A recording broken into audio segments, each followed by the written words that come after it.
Fall sports are back as we bring you ACC men's soccer at Ambrose Urbanic Field in Pittsburgh.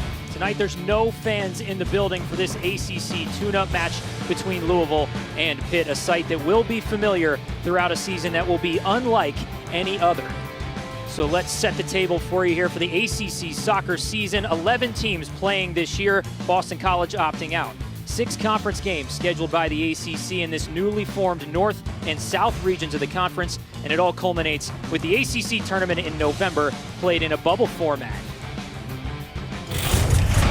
Welcome to the booth. Kevin Wheeler and David Day on site with you tonight. And David, there's a piece of plexiglass between us here, but I can feel your excitement. I can't imagine how these players and coaches feel. Yeah, it's got to be a tremendous opportunity for them to get out on the field and play tonight. It's been a really long road to get back, a very long preseason, a lot of bumps along the way. But we're here tonight, we're ready to go, and I'm very excited for these guys and to watch this game play out tonight. And there's 2 guys that really are at the top of the list if we're talking about talent, and they're both on the preseason ACC watch list. Yeah, 2 top attacking players. Pedro Fonseca, looking forward to seeing a full season out of him this year. He scored 2 goals in 7 games last year. Edward Keyser has put together quite the career for Pitt. 12 goals last season, 5 of them game winners, and 4 assists on top, so he's really a sharp player to watch.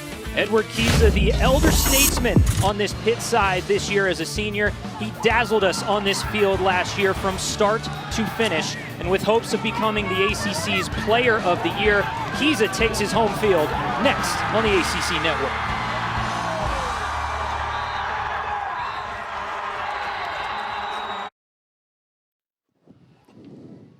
Welcome back to Ambrose Urbanic Field as we prepare for something that we've seen across sports and across the world in 2020. These teams come together in unity to recognize the fight for social justice.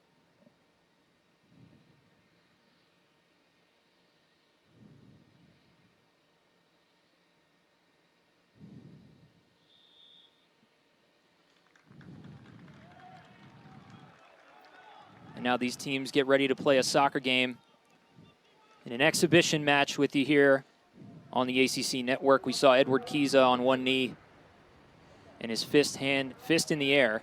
David, we talked about this before the game.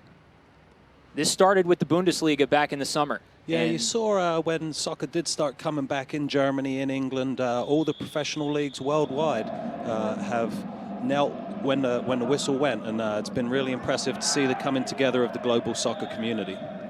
And what a start. Right away, we see Edward Keyser getting into the mix. It'd be interesting to see how these teams feel each other out. Watching Pitt Wake Forest last week, it took a little bit of time for teams to snap back into the pace of play, so it'll be interesting to see how that works today. You'll see the teams knocking the ball around, getting a feel for things, so it's obviously very new for these teams to play against different opponents. So time to feel them out and see what's cracking. Pitt possessing early in the first.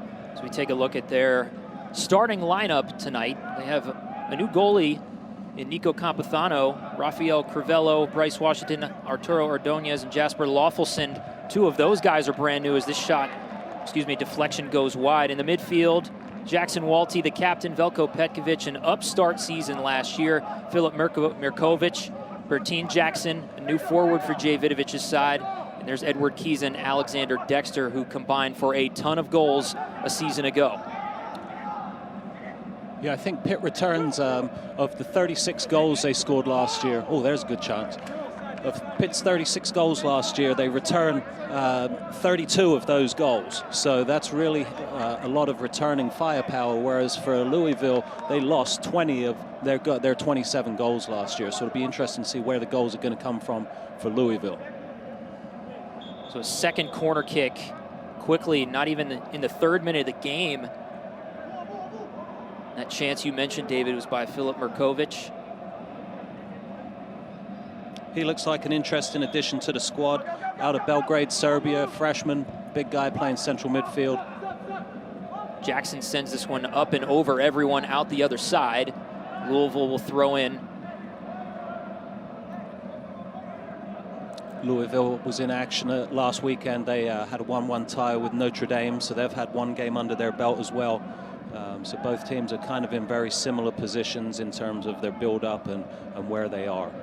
still in the preseason, so there's only 16 players that have actually traveled for Louisville, but this is the lineup that head coach John Michael Hayden would like to see throughout the year. Jake Gelnavach in goal. He's been a stalwart for them. Lamine Conti back from injury this year. Haji Abdikadir, really exciting in the midfield. We saw him mix it up with Kiza right after first kick. Emil Elveroth, a former Mac Herman watch list guy from a season ago. And then the big one here, David, is Pedro Fonseca back healthy and on the field for these Cardinals. Yeah, and you see him up top there pursuing the ball, putting pressure on Pitt's back line. There's Pedro. Be interesting to see what kind of service he gets from the midfield, how he moves in and out of position with Kamara up there up top. So those will be things to look for as this game progresses, how these guys work together.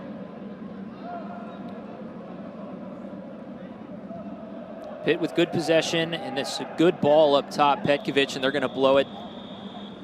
That's an offside. AR had some time to think about that. You could tell he took a beat to really replay it in his mind, and I think that's something to consider also, is that I'm sure for the officials, they're going to be knocking some rust off, just like the players are, and we are. It's a great ball up front there. Looking for Petkovic, who's dynamic in the open field. Mirkovic trying to keep possession. It's taken away by Abdikadir. Now back to Jackson. Pitt trying to hold in there, attacking third.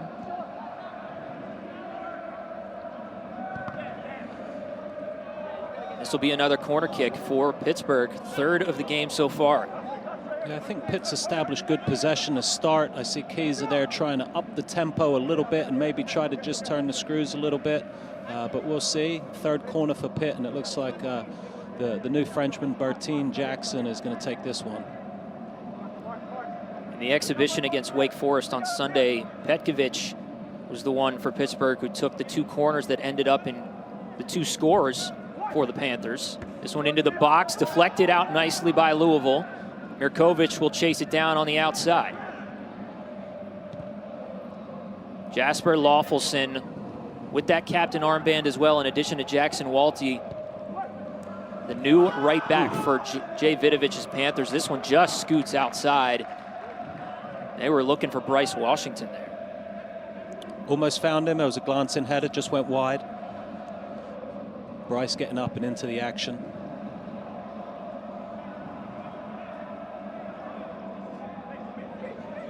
Jackson Walty there. Stalwart in the central midfield. He's got the captain's armband. There's two captains for Pitt. It looks like Walty and Jasper Loffelson, the graduate transfer from Germany. Fonseca with the through ball to Kamara there. Kamara in the open field. Washington chasing him down. Ordonez just gets rid of it. Let's take a look at John Michael Hayden, Louisville's head coach in his second season. Took over the program after Ken Lala stepped away in 2018. Lala, a big-time mentor for John Michael Hayden, and it's a pleasure talking to John Michael Hayden. This guy is a confident head coach, one of the more confident guys we've heard. Here's a corner from the opposite side for Louisville. Yeah, he wasn't afraid to tell us that he had high expectations for his team, and he knew he had a lot of talent, and that was good to hear, you know. We'll see how that progresses. A lot of new faces for Louisville, so he's going to have to make them gel. Nice touch from Petkovic. A shot blocked by Gelnavach. Beautiful chance from Pittsburgh, and they couldn't capitalize. And that was Jasper Loffelson getting up from his right back position to get the shot off and force a great save from the goalie. I'd love to see what the analytics say from the coaching staff on how many miles Loffelson runs in a game, because this guy is all over the field. Dexter trying to get it into Kiza, and it's turned away. Let's take a look here, David. Nice touch from Petkovic to get things going. Really nice through ball, and you see Jasper's got a head of steam going. Just couldn't quite get it past the keeper, but that's an excellent position to put yourself into. Cross in, looking for Kiza. Gelnavach is there to swallow it up. And he'll try to calm things down, as there's been a lot of activity in Louisville's defensive end. Yeah, and you see there 15 shots a game for Pitt last season. So they're definitely a potent offense, and if you get 15 shots a game, chances are something good will happen. There's Jay Vidovic in his 5th season as the Pitt head coach. 26th as a D1 head coach, took a little bit of a break to go to the MLS, but now with Pittsburgh and rebuilding a program in the ACC, which is one of the more challenging things to do, he's done it in a hurry, David. Yeah, it's really impressive what he's been able to do here at the University of Pittsburgh. And, you know, Pitt hadn't been to the NCAA tournament for 55 years, and they made a return trip last year. So that in itself, 55-year absence from the NCAA tournament, tells you exactly what you need to know about the impact of Jay Vidovich at Pitt. See the record last season, 10-8-2. His team finished second in the Coastal Division, which earned them a second-place pick in the North Region in this year's preseason poll, and they actually got 2 first-place votes, the Panthers did, which is something that any Panther fan is unfamiliar with. It's been a struggle for many, many years here in Pitt men's soccer and women's soccer, and now Jay Vidovich really has this thing moving in the right direction. A lot of talent out there on the field. Yeah, they've definitely become relevant in the national soccer scene over the last 5 years, and that's a tremendous testament to Coach Vidovich, but also his whole staff, the players, all the effort, the administration, and you know, same thing for Louisville. I mean, Louisville kind of is a similar model where they have forced themselves into national prominence over the last 10 or 15 years. So I think that there's some of these sort of younger ACC programs are really challenging some of the more traditional powers. We talked about Pitt getting to the NCAA tournament last year, and in that tournament, Panthers defeated Lehigh on this field for their first round win, and that was Jay Vidovich's 300th win of his career. He's sitting on 300 right now. Yeah, I would have liked to have been here to see that one, Kevin, but congratulations to Coach Vidovich, 300 wins. That is quite the accomplishment, and doesn't appear like he's done yet. It looks like he might be going for another 100 on top of that. Look at Pittsburgh under Jay Vidovich last year, obviously the best season that they've had. First tournament, national tournament since 1965, but it's been a steady improvement. And last year was really impressive, David, from Pitt's perspective, and he even told us this, it's like they went out there and played top competition. They didn't pad their schedule with weaker teams and mid-major teams. They went out there and played big-time, top-ranked opponents in the non-conference schedule. Yeah, and that's something that I absolutely agree with. You know, you got to beat the best to be the best. You got to play the best, and even if that means sometimes you get your butt kicked, that's sometimes what it takes to see where you're trying to get to. Abdikadir pushing forward, gets fouled. He'll get a free kick from that spot.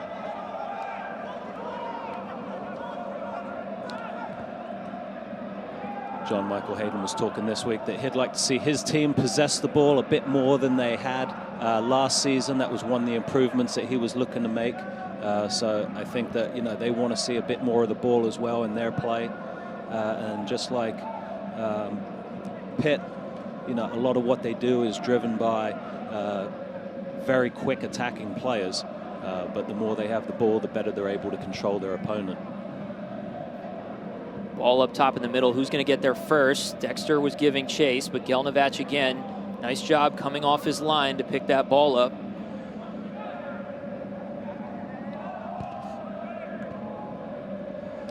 There's Nico Diaz with some nice footwork. Turnover. Petkovic looking for Dexter. Dexter trying to keep it alive, still tapping around toward the goal and just left. A lot of activity in the early going in the box, David. Yeah, they couldn't quite get it to gel, but the ball was there and they were buzzing around the hive for sure. The ball was just bouncing a little bit. Dexter got it caught up a little bit there as the tackle came in, and then he found it there again. Petkovic was just a little, couldn't quite turn around on it. But you can see they're feeling it, and they're definitely wanting to get on the score sheet tonight. So I think you're going to continue to see Pitt push the envelope with their attacking play. We've seen quite a few of those diagonal balls and crosses coming in. Saw Louisville trying to get it to Elveroth, which I think is what you're about to say there. Yeah. We mentioned it briefly, but Elveroth transferred into this program and last year suffered from a bunch of injuries and had to sit out a lot, but In the preseason last year, he was on the Mac Herman Trophy watch list. So now that he's back and healthy, John Michael Hayden was really excited to see him and what he's going to be able to do for this Louisville attack. Yeah, and he did play 17 games last year and got himself 3 goals and an assist. But obviously, when you're hobbled by injuries, you're not able to put in, the best performance of yourself. And being healthy is essential to being able to play this game. So if he's healthy this year, he's really going to be able to get into the pace of play, combine with Fonseca and Kamara up there, and be able to make things happen. Fonseca, nice ball, looking for Kamara. Campuzano cleans it up. Fonseca was holding off Mirkovic in the midfield. Yeah, that's part of the downside of being on the ACC watch list is your opponents look at those lists as well. So, everyone around the ACC is going to be aware of Pedro Fonseca. Well, anybody that knows ACC soccer knows who Bruno Lapa is, and that is who Fonseca's head coach compared him to. Bruno Lapa, of course, a steadfast player for Wake Forest and Bobby Muse in that program, and he was also on Mac Herman watch list. This ball is crossed in for Jackson, can't get there. Fonseca and Elveroth, their impact for Louisville could be crucial to this team and what they do this year. They were picked fifth in the North region, David, and when we asked John Michael Hayden about that, he said, it's just fuel. It doesn't matter to me. Yeah, I mean, given the fact that they went to the third round of the NCAA tournament last year, I think obviously there's some proof there that there's a solid program in place. I think some of the concern was the fact that, they lost 6 out of their 11 starters from last season's team, and I think that there's some question marks about some of the younger guys coming in, and it's good for them to have something to prove, and I think every coach would agree with that. So some of them are unproven, young guys coming back from injury, so a lot of people with stuff to prove, and for the second-year coach, he's got what he needs to be able to make that gel. And they have a very strong recruiting class coming in, as does Pitt. Recruiting class of 10 players for Louisville, ranked 6th in the country by Top Drawer Soccer. Top 5 class for Pittsburgh this year as well. Nice ball across the field, reversing things to the foot of Dexter, and they're going to call him offside. Leaking out a little bit. Talking about Louisville returners, obviously Gelnavach and Elveroth, who we've talked about. Lamine Conti, huge in the defensive back line. Pedro Fonseca, those guys missed a bunch of games last year, only 11 games combined, and their leadership's going to be crucial for them as they move forward. Another offside there. Kamara trying to leak out.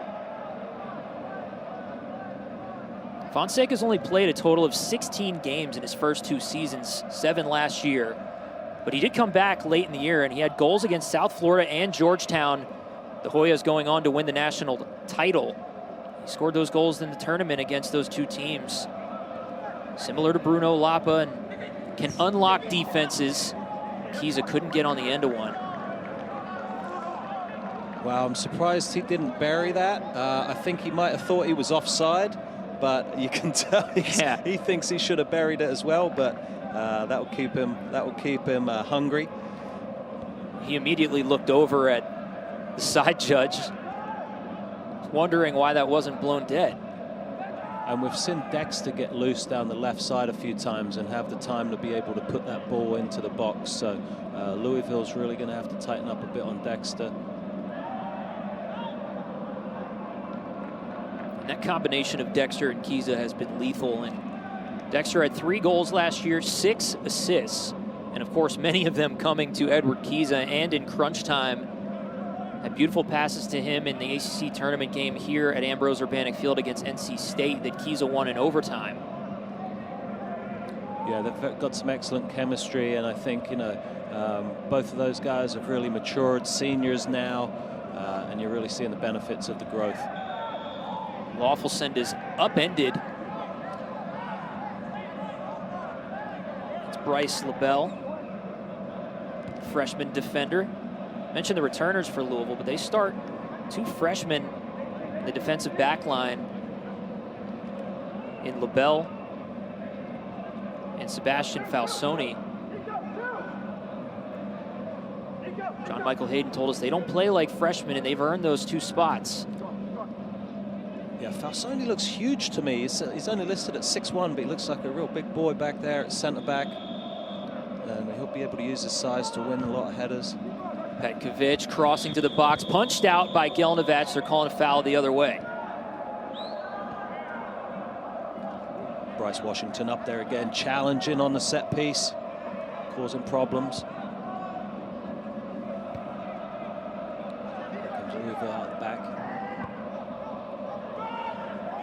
Washington and Ordonez, the center backs for Pittsburgh, David. Jay Vidovich talked to us a lot last year about those two and how much he likes their size and strength as a combination. Said that nobody was going to be able to outmuscle them in the back line, and you got to think that's going to remain true this year. Yeah, it's a physical game, so it helps to have some big, fast guys at centre back, and in the ACC, those guys are going to be challenged. Kamara, Fonseca tonight, but every game out is a real challenge in this conference. A lot of parity, a lot of really good teams. That's Rafael Crivello at the back, one of the new Frenchmen on the team, playing left back, number 3. He's working over there with Mr. Merkovich. Crivello, a sophomore, but new to this team. A lot of international guys on this Pitt team. That's 3 Frenchmen on the team now. And I know they've got a couple Serbians and some Spaniards, players from all over the world. So it's a very diverse team here. 18 of the 30 rostered players for Jay Vidovich coming from other countries. You see 3 Frenchmen and Spaniards, as you said. Petkovic from Serbia making a big impact on this team. And that's a flavor that's interesting, as you see a lot of American players going overseas and then vice versa. I mean, other players from other countries coming to America to play college soccer and try to get into the MLS. It's just an interesting dynamic that we find ourselves in with soccer. Yeah, there's a lot of flowing of people. You know, it's good to see people going both ways. Jackson, nifty moves into the center, just missed the left foot of Kiza. He's kicking himself again. And it's interesting with COVID-19 being what it is right now, David. And, you know, back in March, Jay Vidovich said to us it was a big challenge trying to get a lot of those guys out of the country and get them home. Yeah. And then vice versa, when they had to come back in the summer months and it was finally allowed for them to train, it was hard to get them back. Yeah, and I know that they're still missing some people that aren't back integrated with the squad yet, because they're still either jammed up with embassy stuff or trying to, or fulfilling the protocols for quarantining before returning to the team. So there are obviously complications with international travel right now, but it seems like all the adversity has really just galvanized these teams and their willingness to play and their desire to get out on the field. All of those challenges is just another thing to overcome to be able to play the game that we all love, you know. So I think that, you know, everyone's happy to be out there right now, despite what it's taken to get out on the field. That was Dexter leaking out, and it was called offside once again. And one of the big guys for Pitt that's still stuck outside the U.S. is Anis Amrani, a midfielder that Jay Vidovich told us would be a starter if he was here. He's stuck in Morocco right now dealing with visa issues, but once he even gets into the country, he's going to have to quarantine for 14 days before being a part of this team. And then for Louisville on the other side, still waiting to come back is Akumbaba. And that's another guy that was supposed to be a starter for John Michael Hayden. So these coaches missing 2 big pieces of lineups that they thought they were going to have. Yeah, it's really unprecedented, just the levels of adversity that you've got to be able to overcome. But, you know, Coach really has a good attitude about it. He's seen it as a positive, and both these coaches have welcomed, you know, sort of the slower build-up to the preseason, and it's provided opportunity to do some other things differently. And I think both coaches talked about, you know, the use of Zoom to help team bonding. And some of the other effects. So it's really interesting to see how it's changed things. Stopped by Conti as he let Dexter run past him. It launches an attack the other way. Fonseca To Sample, who's going to reverse. Yeah, it's been a good game so far. I mean, end to end. I mean, Louisville's really given it a good try. I think that they've had a fair amount of success moving the ball into Pitt's half, and I think that they're going to continue to probe. I see Elveroth has moved over to the left side now and switched with Diaz, so they're doing some different stuff to try to challenge Pitt's back line. What do you think goes into that decision, moving Elveroth to the left side now? Yeah, I mean, playing with the matchups, it was probably something that they were planning on doing, you know, probably at the 15-minute mark or the 20-minute mark, you know, give it a switch, challenge the other fullback. You know, you want to keep them on their toes, so.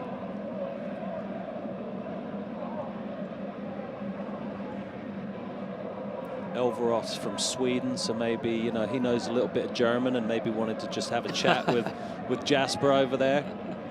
I don't know. It's so interesting with that dynamic. Ordonez kicks it back to Campuzano. Camara pressing. Fonseca right behind him. It's going to be a foul on Fonseca. It's going to be a yellow card. Washington slow to get up. Washington actually missed a practice earlier this week, and Jay Vidovich told us that he would be active, which obviously he is, but let's take a look at the card here. Yeah, you know, it just slips on the turf. Sort of, you know, would like a break from the referee. Does not get one, but it was messy, so you know it's understandable, to be honest with you, and it could have ended badly for Bryce. It's a free kick for Campuzano, and what I was trying to get at with the international players is Jay Vidovich told us, you know, he's got to have different guys on the team that can actually translate what he's saying in different languages for all these guys. Sometimes things aren't as clear as he'd want them to be. It's something you got to think about as a coach. Yeah, it's good to have some translators on the team, and you got to find different ways to get your messages across.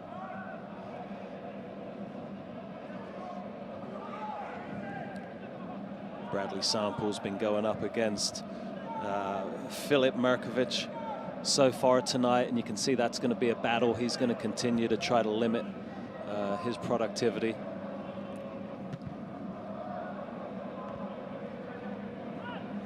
There is Sample.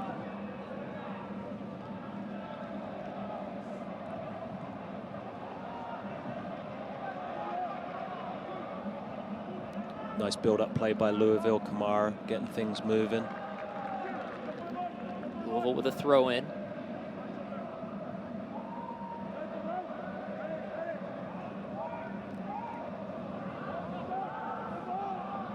Fastine threw it in. Bringing it around the horn now to Falsoni. Back to Gelnavac. He didn't want it. Said, what are we doing here? Reset things and just give it back to Pittsburgh. So I think both teams just sort of settling into the game. Obviously, I think Louisville there is just trying to slow it down a little bit, maintain a little bit more possession. Here you see Pitt now countering again. Great ball from Kiza. Another one from Jackson. Petkovic couldn't get a left foot on it. Multiple chances into the middle. Kiza, it's in the back of the net. Well, they kept working at it, didn't they? They didn't let the play die, and there's number 9 popping up with the goal. He brought his lunch pail to work today, digging holes after he scores the goal. Dexter kept it alive over on the far side, was able to pull it back and play it in for Kiza. How many times have we seen that combination? Petkovic had the best chance at it originally, but it all started with Kiza, and then he ends things. Bertin Jackson gets the ball across. Petkovic can't quite finish. Dexter's there to keep it alive. Kiza sniffing around, toe pokes it in. That's what you like to see. Whoop. Just gorgeous, and it's been going on all game, basically. How many looks have they had? And finally, Kiza makes it happen. Panthers go up 1-0 as we take a hydration break. In the 26th minute here, Kiza scores. And next Saturday, we'll have another college football triple header for you right here on the ACC Network and the ESPN app. Number 25, Pittsburgh, host number 18, Louisville at noon Eastern. Then Duke squares off against Virginia. And at 8 o'clock, it's NC State taking on number 20 Virginia Tech in our ACC Network primetime matchup presented by Geico. David, we've talked so much so far about COVID-19 and the effects of it. And look at the timeline right here. It was 6 months ago that things shut down everywhere across the country. NCAA cancels winter and spring championships on March 12th. ACC cancels spring sports on the 17th. And now here we are, however many months later, however many days later it is, and we have a college soccer match on our hands as fall Olympic sports schedules didn't even come out until about a week and a half ago. I was just going to say, I mean, I can feel the fall air, and it feels good to be sitting here watching the soccer right now, and it's just good to be back. You know, the last 6 months has been very difficult for everyone. It's good to be back. And all the difficulties and challenges between these teams. Louisville traveling here, obviously traveled to Notre Dame last weekend. And they come here and actually stay for the weekend. They're staying in a hotel last night, and they're staying tonight, leaving tomorrow. Pittsburgh played against Wake Forest on Sunday, and they took a 15-hour bus ride round trip, actually left right after the game on Sunday, David, got back here at 6 in the morning, went right for COVID testing, and then the kids had class. It's unbelievable the world we're living in. Yeah, right now. there's so much going on behind the scenes and so many protocols and so much effort in order to be able to get these guys on the field, all the athletes in the ACC. So it's really just great to see so many people working so hard to put this together so that college athletics can happen. You know, it's not to be understated. And it affects the coaches significantly. Both of them talking about all the craziness that has gone into just organizing travel, making sure guys, you know, aren't spending too much time together off the field, isolating when you can, putting those masks on like Jay is right now when you can. All those things matter. And Louisville's had to pay more attention to it than maybe a lot of different schools. They had some issues with COVID-19 at the beginning of August. The first week of August, 29 student athletes at Louisville across 4 sports tested positive for COVID-19 as a result of an off-campus party.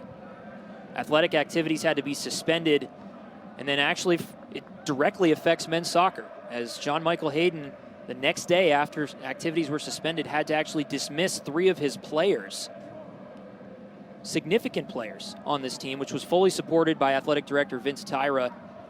When we asked him about it, he said, well, it needed to be done, and he wasn't afraid to make decisions that were for the betterment of the program. And he said right now, and I'll quote him directly, they're in a great spot culturally. Yeah, I mean, it's a really tough situation for everyone, obviously, and that really impacted the Louisville soccer team. I think 3 more guys were suspended, but, you know, you have to comply to be able to play the game. You know, you can't have those situations come about if you want to get to this point where we are tonight.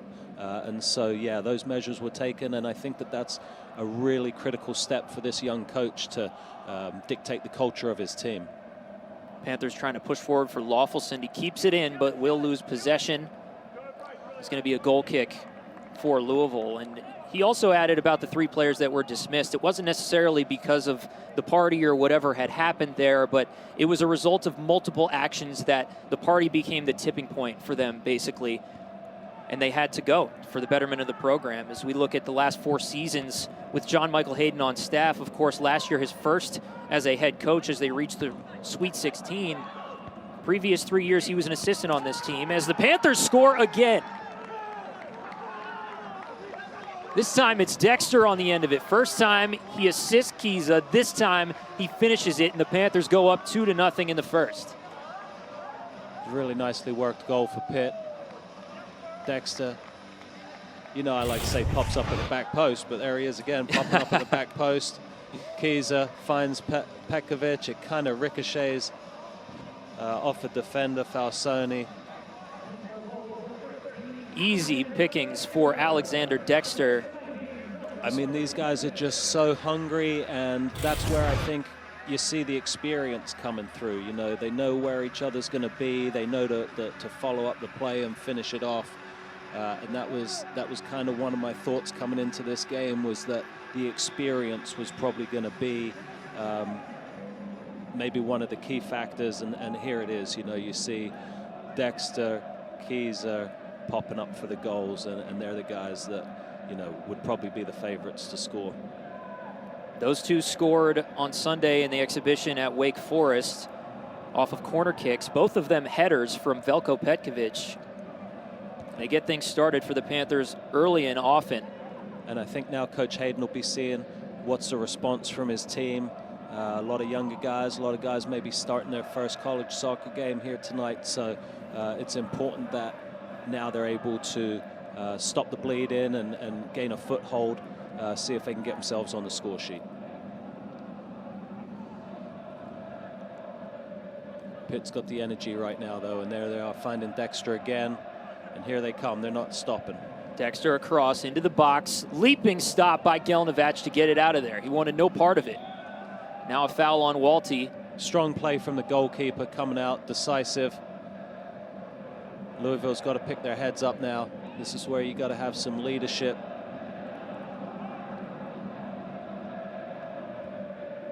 Settle things down a little bit. Get possession of the ball, build. You'd expect a play from Gelnovac right there that, it just displays leadership coming out of the back. He decides right there, okay, I'm having no part of this. Sure. I'm leaping out of the goal. I'm getting it out of here. And that's the type of decisive play you want out of the goalkeeper position. Diaz took a knock there. It looked like maybe in the back of the head. He got caught.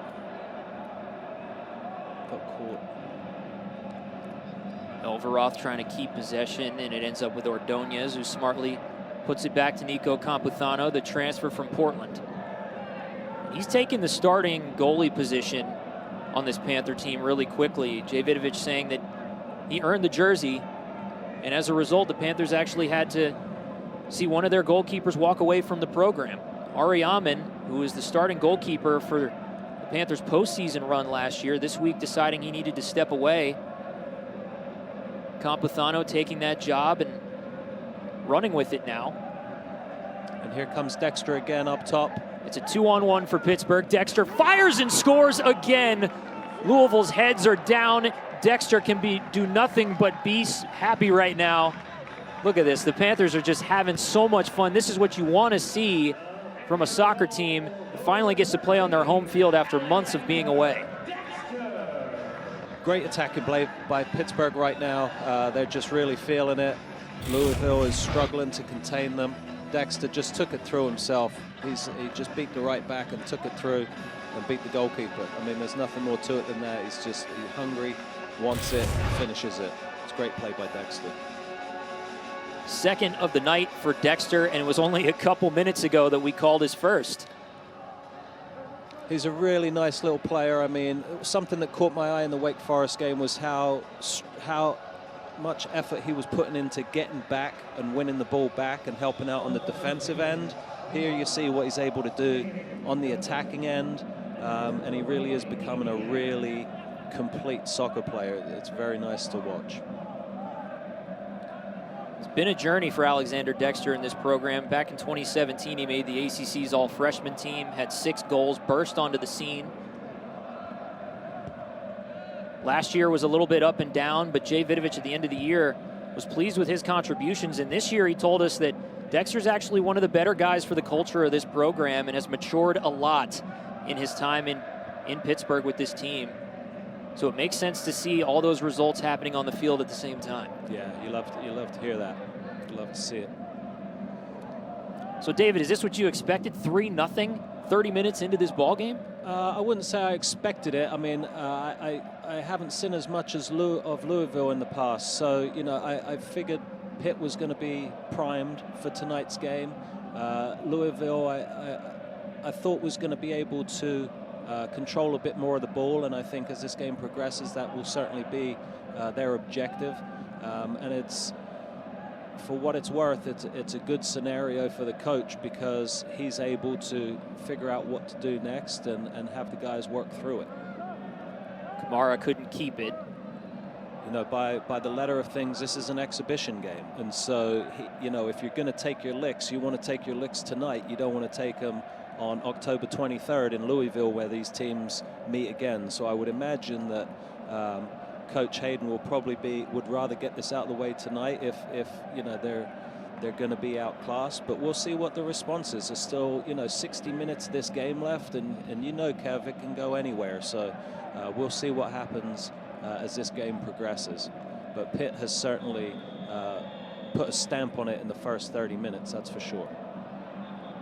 Yeah, it's a bit of sending a message, you would think.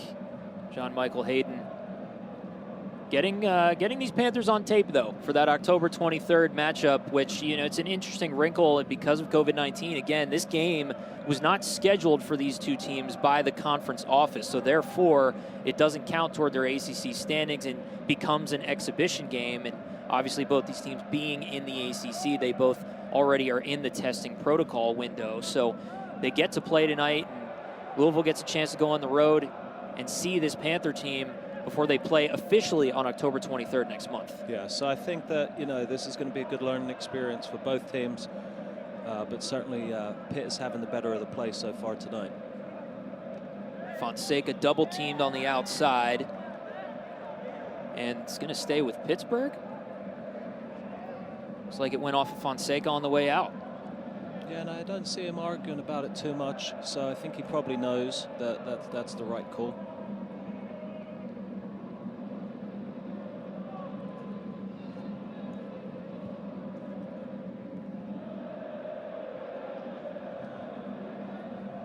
Nico Campuzano, the new goalkeeper from Cantabria, Spain. He's a transfer from the University of Portland, so he's a graduate student as well, not a freshman, so he's got some experience under his belt, even though he's new on this Pitt team.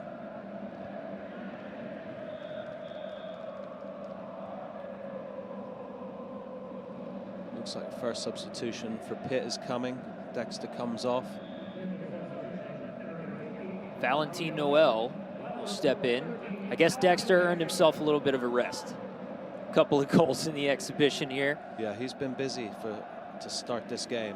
They've been playing through him since this thing kicked off, which is not something that the Panthers necessarily did last year. They maybe found that wrinkle toward the end of last season, and now they seem to be doing it. Yeah, Dex is definitely a useful target, and his speed allows him to get a bit of space out wide there, and he provides great service into the box. And obviously can finish as well. Left-footed, plays on the left side, and then who better to serve it up to than Kiza running up the middle for the Panthers. Here you see Fonseca battling in the middle, trying to make something happen, keep going. Sample looking for options. Lawfulson, really athletic play to back tap that thing and keep it out of the attacking third. Louisville converging, though.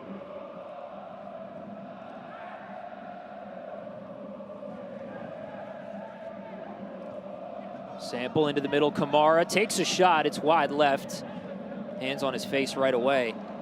And this is something Pitt has to be careful with, because they kind of were a bit sloppy getting the ball out their defensive end, and Louisville got a chance out of it. And that's how Louisville can get back in this game, and that's what they should be looking to do, is get on the score sheet. So if you're Pitt, you don't want to be messing around with it deep in your own half. You want to get that ball out, play it safe, and make sure that Louisville, you don't provide them with any extra opportunity to get on the score sheet. Pitt just kind of playing catch back here.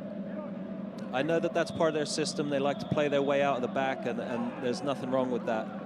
It's just you got to be careful not to get yourself tripped up with it. Which they do, and they're going to surrender a free kick in a dangerous position. Looks like it'll be Fonseca over the ball. Yeah, he's going to be fancying this. I would imagine it's going to be a shot, but we'll see. Fonseca loves to score the ball, but loves creating as well when he gets the opportunity. 3-0 Panthers, 36th minute. Toward the goal, just left. What a shot. Campuzano got nervous there for a second. Very nice effort there. I mean, he had it measured just maybe a foot or 6 inches too far to the left. Hits the side netting, but he got it up and he got it down. He didn't miss it by very much at all, and that was a really good effort. Tried to bend it in near post. 7-2 advantage in the shot category for Pitt, who've been much more active on the offensive end. And with a 3-0 lead at this point, does your approach change at all? Do you try to work more on this building out of the back, or do you just keep the foot on the gas pedal at this point? It looks like they might be trying to do some different things.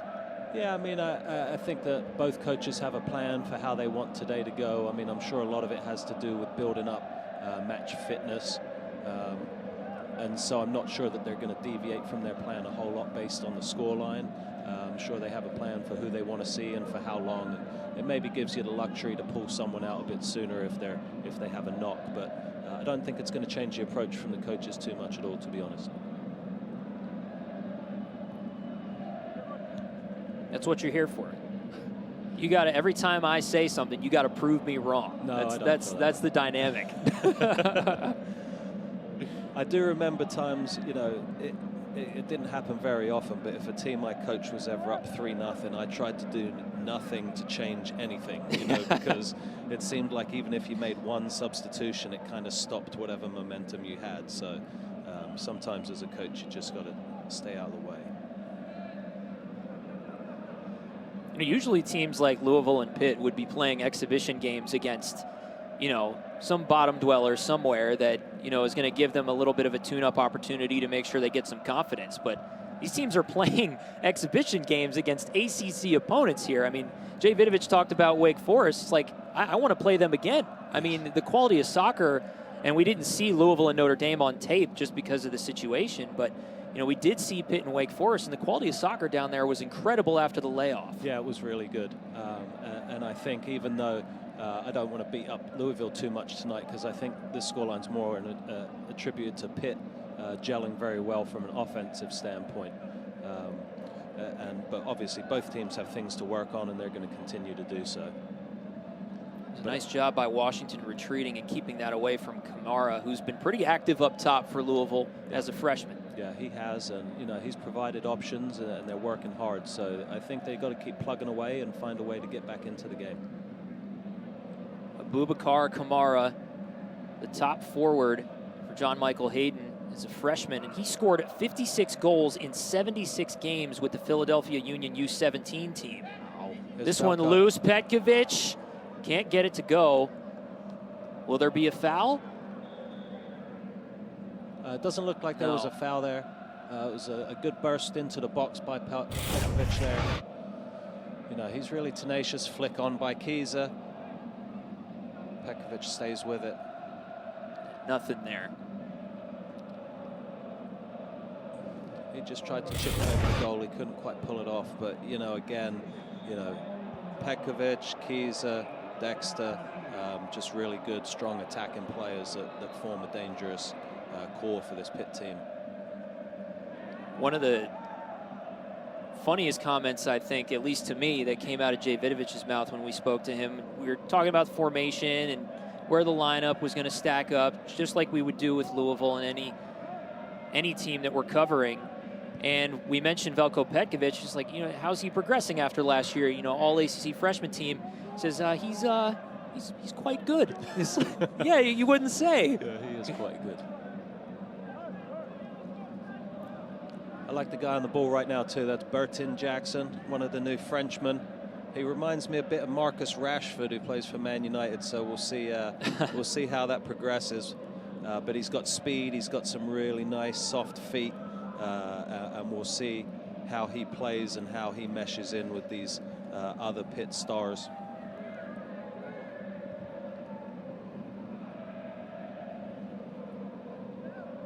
Here he is, getting past the right back, providing service to Veljko. Veljko looking with the left foot, crosses into the middle, turned away. And I see Kiza was streaking into the 6-yard box, looking to get on the end of that again. And Louisville defense did a good job getting it out, but they force another corner. Sebastian Falsoni leaking in there to turn it away. Another corner for Pittsburgh, their 4th of the evening. This one's going to come out short. Now toward the box again. Still loose. I believe it was Falsoni again turning it away. Yeah, and as you mentioned, Pitt scored 2 off corners last weekend, so that's another component of their attack. But Louisville's done a good job of defending them so far tonight. Gelnovac has been strong in goal despite giving up 3 goals, but you know, he's made some big saves and some strong plays as well. What do you make so far of Sebastian Falsoni and Bryce LaBelle, the 2 freshmen on the left side for Louisville in the back line? Yeah, not bad, to be honest with you. I mean, again, I know they've conceded, but you know, if you're Sebastian Falsoni and you're a freshman, and you know you got to go up against Kiza, Dexter, and Pekovic, you know that's a challenge. And so they're learning from this, and I'm sure he's taken notes from Kiza, but they'll grow from this, and this will be really good experience in terms of, you know, helping them deal with them next time they play. See, Gelnovac had the ball at his feet. Kiza runs up and throws it away to make sure it gets near the free kick spot.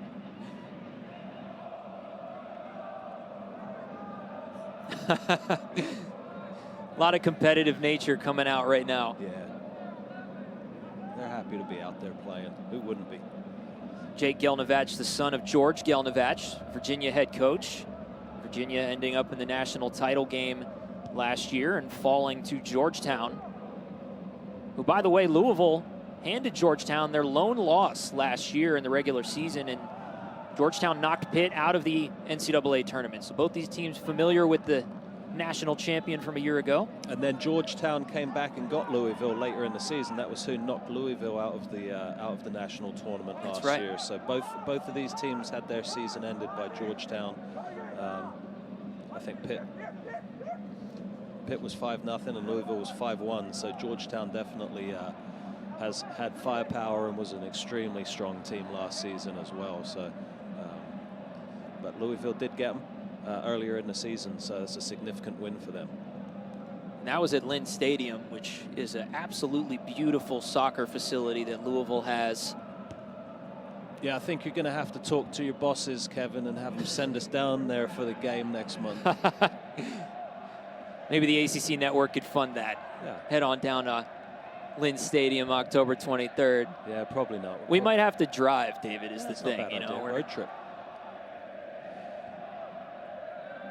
But it looks like a fantastic place to see a soccer game down there, and a great atmosphere at the games. Hopefully they'll be able to have people there soon. Ball leaking forward here. A chance for Pittsburgh. Gelnovac there again. That was Jackson over at the far post. Didn't quite get all of it. And it's interesting, he's switched sides now. He's taken that Dexter role. Yeah, and Valentin Noel, when he came on for Dexter, he's over here on the right-hand side. But you know, you want to take runs at different defenders and keep them on their toes. And sometimes there's combinations of playing a left-footed player on the right side or a right-foot player on the left side, so you can really challenge defenders that way. Well, we're through 45, and that man, Alexander Dexter, has inflicted his will on the Louisville Cardinals. A couple of goals puts the Panthers up 3-0 at Ambrose Urbanic Field. We'll take a look at the goals on the way out. Louisville reeling a little bit in this exhibition here in Pittsburgh. We'll be back in a minute.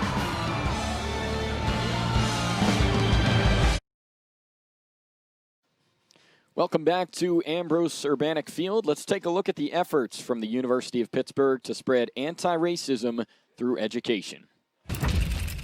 The University of Pittsburgh has developed a new mandatory freshman course to help students gain an understanding of the country's long struggle with racism. It is designed to inform students about Black history and culture, in addition to informing them about the multiple forms of anti-Black racism. Now joining us, Yolanda Covington-Ward, Department Chair and Associate Professor of Africana Studies at the University of Pittsburgh. Thank you so much, Yolanda, for joining us. First question for you, why has Pitt made this a mandatory requirement? And was this in the works prior to the death of George Floyd? Dallin, thank you for inviting me today.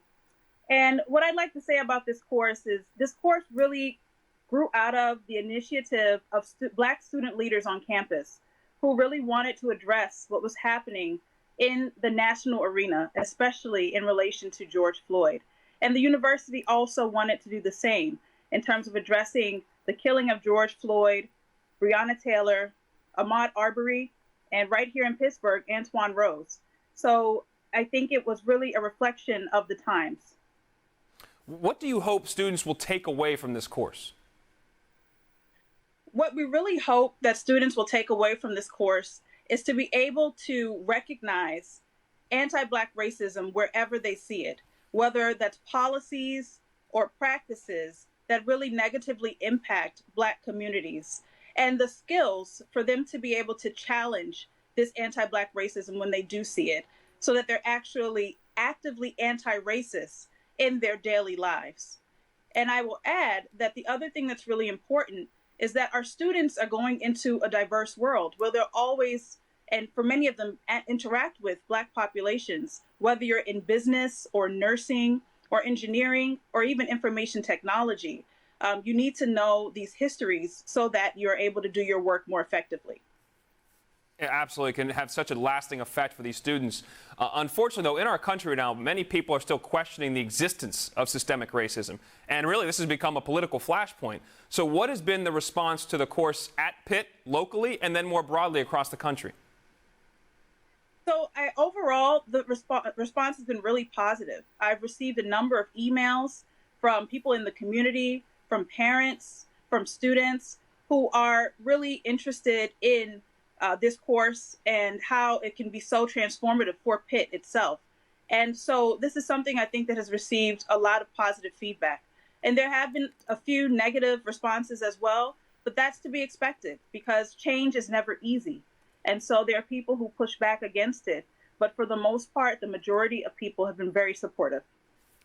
Thank you so much for joining us and educating us a bit. I hope I can audit the course. I should have brought this up off camera, but I would love to do it online if possible.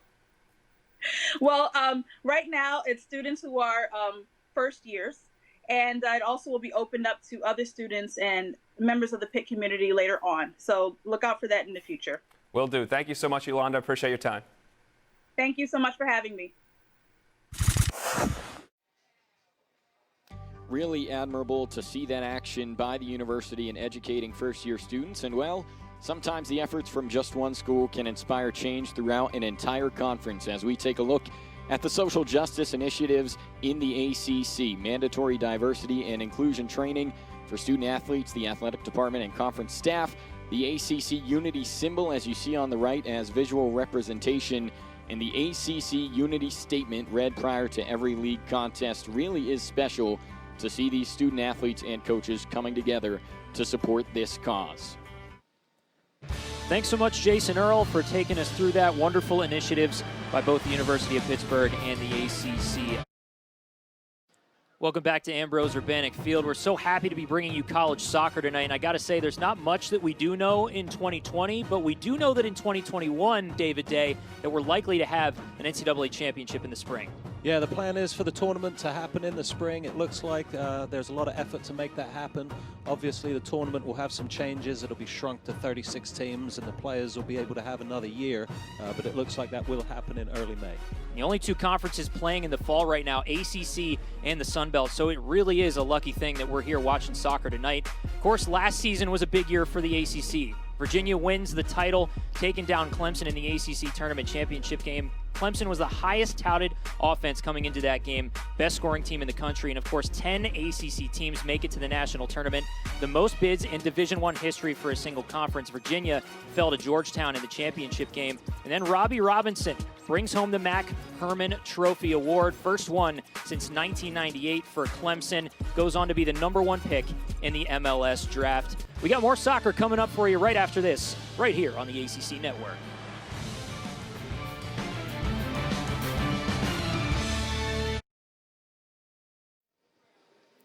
Back with you at Ambrose Urbanic Field, and it has been all Panthers in this exhibition match here in the ACC. Kevin Wheeler, David Day with you. And David, we said it, it's been all Panthers so far, and their offense is really, really strong right now. Yeah, it was a great first half for Pitt. Their key players showing up, getting goals. Here you see Keyser playing it through. He's going to finish this one off at the end. Jackson gets it across. Velko can't quite put it in. Dexter keeps the play alive, plays it across the 6-yard box. There's Dexter. There's Keyser popping up to finish it off. Pekovic gets a bit lucky here, but he keeps the play alive. Dexter popping up at the back post. You know he's going to be there. And here's the third one. Pekovic plays through Dexter, and he just goes for it. He sees He's got the option of Kiza, but he just takes it himself and finishes it. That's a really nice finish. Gelnevich was deer in the headlights right there. You can't match Dexter's speed, just beautiful off the left side. Panthers really played through him throughout the first half. You see the advantage in the shot category, 9-2 in Pitt's favor, and the shots by Louisville weren't the greatest. The best chance came from Pedro Fonseca off of a free kick, which I guess you could expect, and then the corner kicks 5-1 in favor of the Panthers as well. Just much more aggressive on the offensive end, and Louisville having a lot of trouble keeping track with their speed up top. Yeah, I mean, Pitt's firepower has really dominated the first half of the game, and I think that the Louisville back line has been shredded at times, and you know, Gelnevich has been hung out to dry a little bit just in terms of having to be so busy throughout the half. You need your back line to protect you a bit better, but obviously, you know, Pitt's movements and their movement off the ball and their ability to link up and transition has really challenged Louisville in this first half. So, hey, you know, time to step up and make sure that, you know, you put in a strong performance in the second half. And one thing you noticed in those highlights, it's always Petkovic, Kiza, Dexter, in any combination, those guys working as a three-man weave up top. On the other side for John Michael Hayden, I mean, what do you say right now to this team? You only traveled 16 guys, you filtered in a couple here and there, but really Louisville has nothing going forward right now. How do you get them going? Well, I mean, it's fairly simple in the fact, and I've said this many times in my life, but there's no place to hide.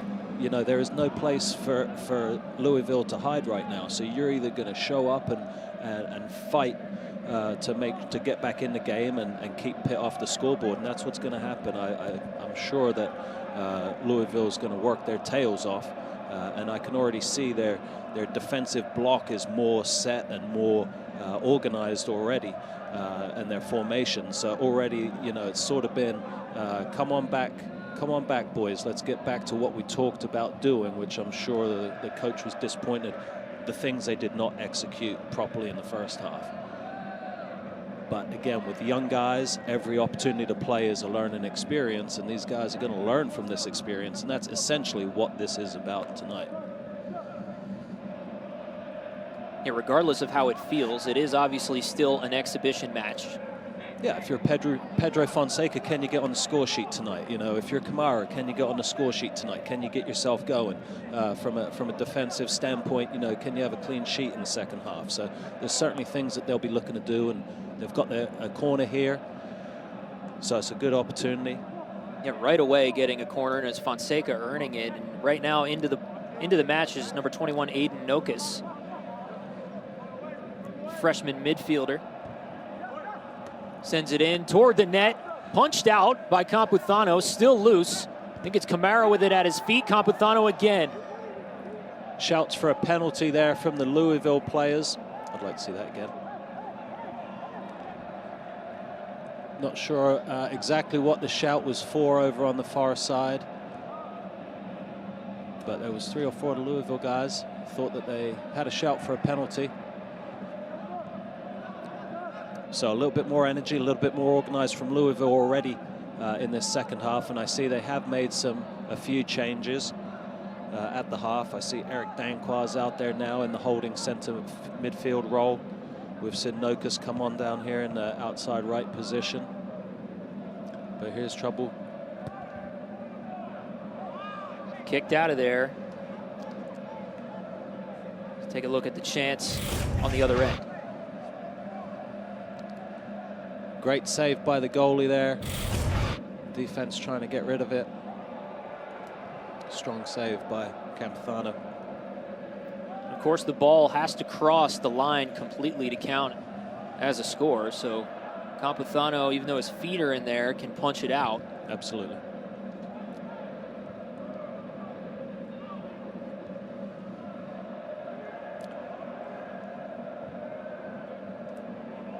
Nice ball up top for Petkovic. Jackson trying to come for it. He says Louisville touched it last, and it will be a Pitt corner. Yeah, and that was Filip Merkovits with the diagonal ball over to the left side. We saw a lot of that in the first half. Pitt Quick in. Yeah, and that was a short corner from Pitt, something that we like to see them mix it up. Jackson into the box, nobody home. Sample cleared it out there.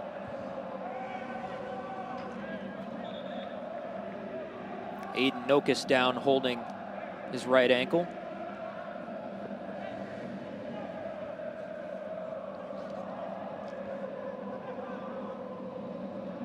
Give him a moment to catch his breath. He'll walk it off.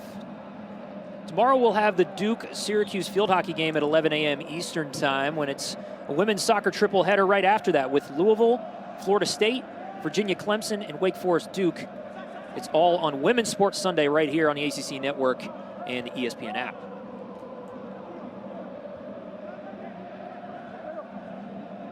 A little bit slower pace of play to start this second half. I think both teams will be looking to possess, work the ball around.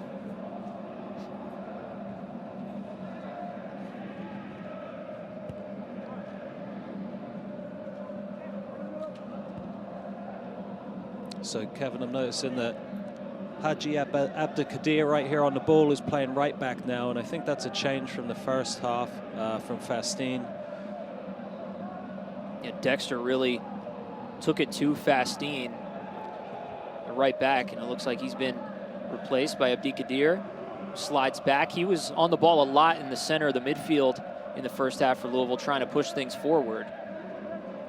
So shifting things up a little bit. John Michael Hayden told us coming into this game that they had firepower, as Nokus misses this one and Capithano cleans it up on the backside. But he was really, really confident, David, about what his Louisville attack was going to be able to do this year. Yeah, and I think you saw a glimpse of it there with some nice build-up play from Fonseca, getting it into Elveroth and trying to create an opportunity. But you can tell it's going to take them a little bit longer to gel, and they're really going to need to work on some of their breakouts and some of their transitions and just cleaning things up. But, that's what the week of practice between games is for, and they'll have an opportunity for that. So Elveroth taken down in the box. Louisville wants a foul, no. Fonseca was losing his mind there for a second.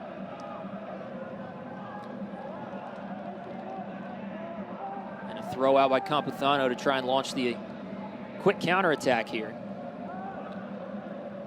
But Louisville last year, 11th in the ACC in scoring, and John Michael Hayden was not shy to say that at times they struggled to score last year, but with guys like this and Elveroth pushing the envelope forward, things could turn around with the attack this year.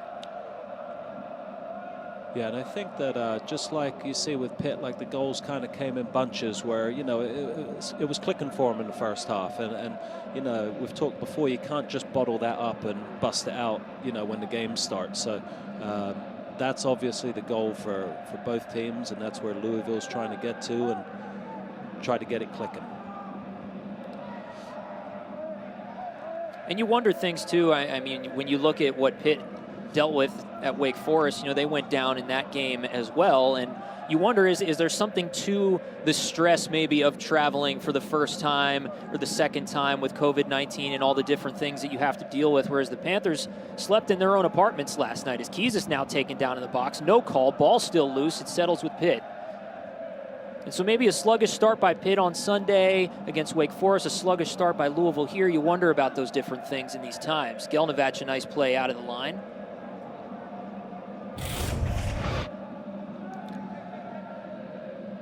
That's a really strong tackle by Sample there, getting back, winning the ball, quite possibly prevents a goal or at least a goal-scoring opportunity. That's a really good tackle from Bradley Sample. Sample, one of those big returners for Louisville. 15 starts in 20 games last year. His only goal came in the NCAA tournament. Yeah, and he almost had one here tonight off that corner. It was his header that challenged Campithana. So he almost got himself on the score sheet, and again, that's what Louisville's looking to get going and get themselves on the score sheet. But definitely a better start to second half for Louisville, and they're definitely competing at a good level.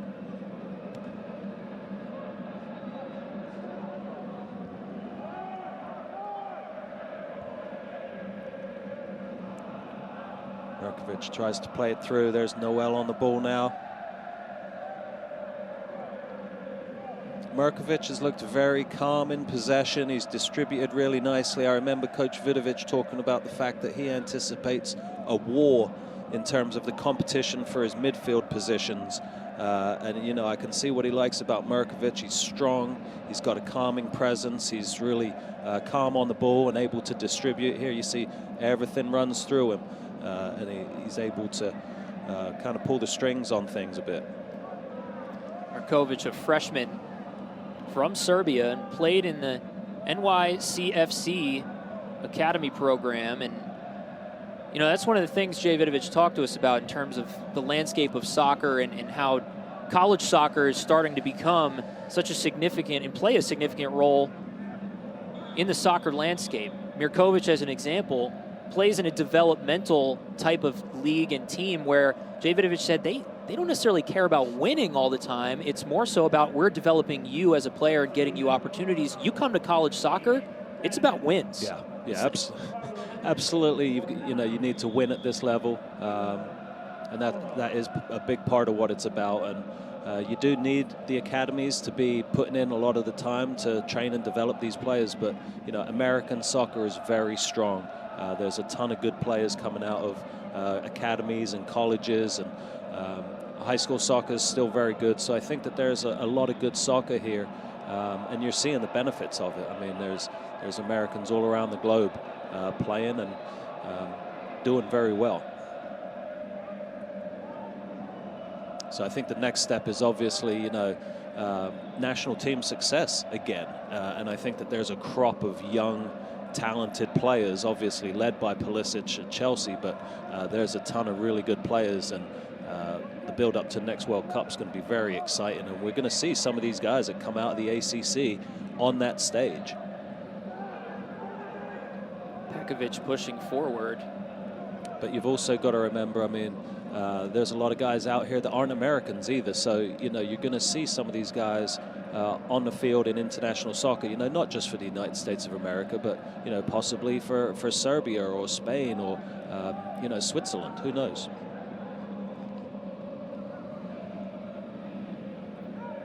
Kiza being active. This one punted away.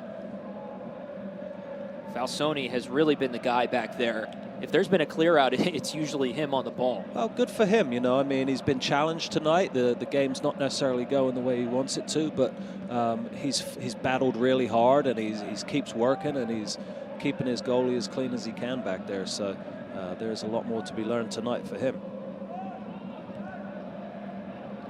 David, you're talking about national team success, and I think you could weave in the conversation about the MLS and the popularity that gained, especially over the summer with the MLS is Back tournament. We saw a lot of ACC players last year get drafted into the MLS, and, you know, not all of them necessarily American-born, but first overall pick, Robbie Robinson, goes to Inter Miami, obviously an expansion team, but that's American talent that could develop here. Yeah, absolutely. It's good to see. And the other thing is the USL. I mean, we're here in Pittsburgh. The Pittsburgh Riverhounds are doing very well. And I've been watching quite a few of those USL games, and I see quite a lot of ACC players in those games. And that's a really strong league as well. So there's a lot of really strong professional soccer as well on in the American landscape. Lawfulson takes a shot, goes off the back post there. Diving try by Gelnovac out of his reach. Appeals for a corner, but it doesn't look like they're going to get it. But again, you see Jasper Lawfulson getting up high there, supporting the attack from his right back position. So Lawfulson, a grad transfer into this program. What have you made of him so far? I mean, first year in the program, he's already got the captain's armband. Yeah, I mean, we came to practice on Wednesday, and I think he was, I'm not sure who he was yelling at, but he was yelling at someone, and you can tell he's got that leadership and a strong passion. Great shot by Mirkovic, just over the crossbar. That is a really nice effort and a nice run through the middle. There's Lawfulson, a fiery guy, and he really, in that Wake Forest game and tonight, has ignited a lot of the attack coming off that right back position. Yeah, and I'm sure that's one of the things Coach Vidovic likes about him is that fire and the energy. You know, being a German too, very disciplined players, very strong players, so I'm sure that he's going to provide a lot of facets to help Pitt's D. Beautiful pass into the center, Sanchez. Fonseca looking centered, trying to clear it out, and finally Mirkovic will take it away. quality chance from Louisville. Yeah, Kamara almost found the back of the net, but it got blocked by Pitt there and cleared away. But again, you know, a good opportunity for Louisville. I saw Fonseca down the left side trying to create.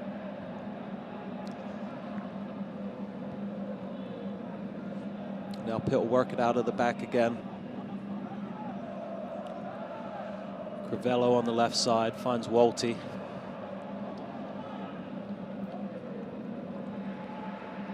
David, John Michael Hayden told us that, you know, through all the conversations about culture, and this is his second year, and he's been around championship cultures basically his entire soccer career. So he's trying to duplicate that here, and he told us that this team's identity is non-chaotic. And really, you know, obviously they're down 3-0 right now, but I don't think there's been a moment where they've looked necessarily out of control. They're not necessarily all over the place. Pitt is just really dissecting this team. Yeah, I think for coaches, you're always looking to pull positives out of games, and you're always looking to, you know, apply change and improvement. But he's absolutely a winner. He has built quite the coaching resume in terms of preparing for this position and going out and being assistants places. And he's talked a lot about his passion for Louisville. It's his hometown, so he's thrilled to be back. This is kind of his dream job. And I think that, you know, this is not a short-term project for him. Obviously, Ken Lola left a great program for him to inherit. And he's able now, I think, to be able to look to take it to the next level. He talked about the fact that they had a national championship runners-up trophy in his office, and that's their goal. And I think that that's, you know, probably a lot of what Jay Vidovic's goal is as well. But when you're a winner, that's where your goals are. You know, he's not talking about competing in the ACC or you know, putting together a decent team. He wants to be national champion. Wants to be a national champion. He was twice in college as a player, and he wants to be. Jay Vidovic, same thing. I'm sure he wants to be a national champion here at Pitt, and that would be quite the accomplishment if he was able to do it at 2 different schools. To give you some perspective on John Michael Hayden and his championship winning ways as a player at Indiana, which is obviously churning out talent like crazy under Jerry Yeagley and what he was able to build there at Indiana. John Michael Hayden won 2 titles, 2003 and 2004. Had a header actually in the 04 semis that sent Indiana into the title game against Maryland. Then he moves on after that, after he wins 2 national titles in college, wins the MLS Cup with, you know, down in Houston with the Dynamo in his rookie season. So he comes out of college, championship culture, into the pros, championship culture, comes back to Louisville, and he's trying to build the same thing as a coach. It's just an incredible story arc for him and how he was formed and what he believes a championship culture is. Yeah, I think it's really great perspective from a coach to be able to talk about your core values and what you want to do. And, you know, he talked to us about respect and humility and pursuing excellence. And so I'm sure he's going to be holding these guys accountable and seeking improvement. I also think it's important to remember, you know, it's not where you are at the start of the season, you know. So he's got X amount of games and X amount of practices to be able to tweak this team, to improve this team, to get them to work more cohesively. And each time out is, you know, a challenge to your system.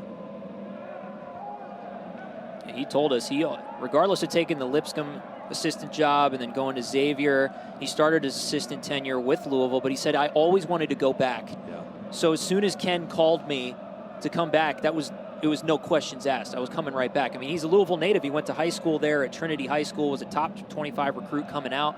And by the way, and this matters, right? I'm sure you can add a little bit more knowledge on this subject than me, but his wife played at Louisville for Karen Ferguson days. And obviously that might influence where you want to go with your life at some point. Yeah, absolutely. So we're going to have a switch in the goalkeeper position for Pittsburgh here shortly. Not that guy, though. That guy. That's Alexander Steinbach. Nico Campuzano has earned himself about 25 minutes off. And look at that. That's leadership. That's a teammate right there cheering on his backup, at least at the moment, in Steinbach. Grad transfer in Campuzano gets a fist bump from Jay Vidovich. 13 Jackson will also step out, and Dexter comes back in. Panthers mounting an attack. Petkovic has it taken away by Abdikadir. Sorry, that was Conti, excuse me.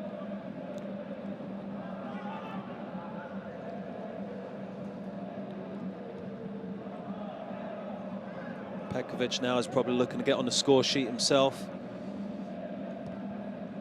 Ball in from Crivello. Beautiful strike on the opposite side. Valentin Noel on the other end of a cross from Crivello. That was the French connection right there, Kevin. First time we've seen it for this Pitt team. Crivello to Noel. I think we're going to see the French connection a few times this season. Petkovic knocks it off, lays it off for Crivello. He just picks him out at the far post. Look at this. That is really nice. On the volley, side panel. Thank you very much. Valentin Noel out of midair, bangs it in the back. Gelnovac has had a rough night. He's been tested significantly. So a Frenchman goes out, and Jackson, and then the two guys that are left on the field end up scoring the goal. Jackson's got a field left out.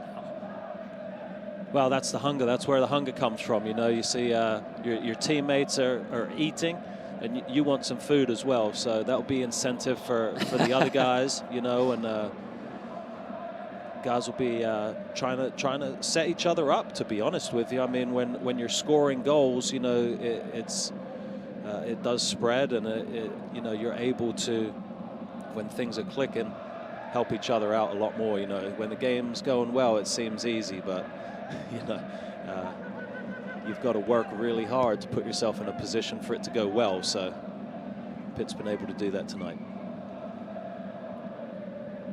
Watching ACC soccer, an exhibition match at Ambrose Urbanic Field. Pitt Panthers, Louisville Cardinals, Kevin Wheeler, David Day with you tonight. Thanks so much for being with us. We're happy to bring you college soccer once again on the ACC network. It's a long time coming. It's good to be back.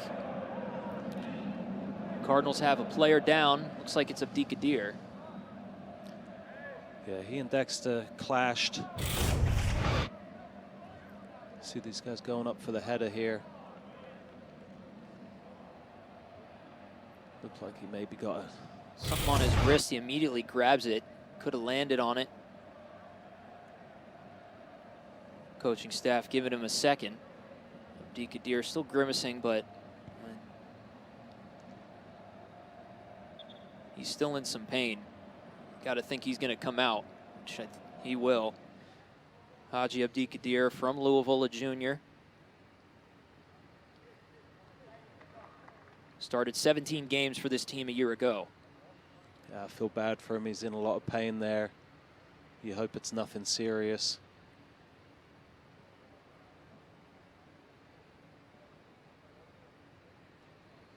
Five players for Louisville did not make the trip to Pittsburgh.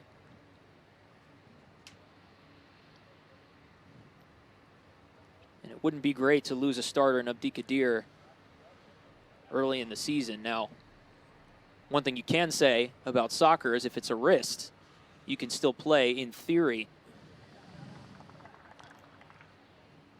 Yeah, sometimes they can, you know, put a soft cast on there if that's what's required. So it might have been more of the landing than the coming together. I'm not sure. You see there, it looks like the left wrist as he goes down, it jars it. So that's tough. It's going to hurt. Yeah, all his weight landed right on that wrist, so he's going to come out. Hopefully it's not broken, but it certainly looked painful. Something you never want to see, you know, at any point in time, but probably, you know, both coaches said one of the major things they're looking for out of today's game was to stay healthy. So it's unfortunate when you see that. Jack Fastine's going to come back into the game.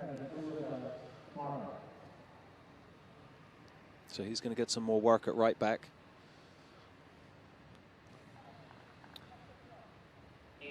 Take a moment to let you know that you can get the latest news and information from the ACC each morning with special guests from the world of sports all over the place. Packer and Durham, weekdays 7 a.m. Eastern on ACC Network and the ESPN app.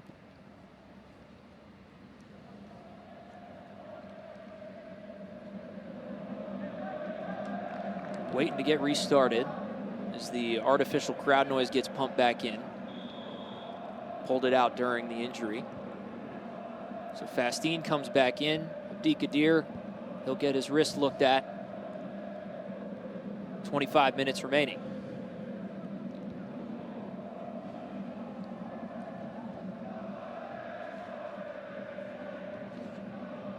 Be interesting to see how the last 35 minutes of this game plays out. You know, more substitutions from both teams. Obviously, opportunities, probably the last opportunity for these coaches to look at specific players in specific situations. You see Pitt's been able to get their number 2 goalkeeper in, and I think that we may see a couple more changes. I see the subs over there eagerly awaiting the call from the coach. Here's Jasper Loffelson coming up the field. Danquah turned it over. Panthers working through Crivello. Now Dexter pushing forward. Taken away by Fastine.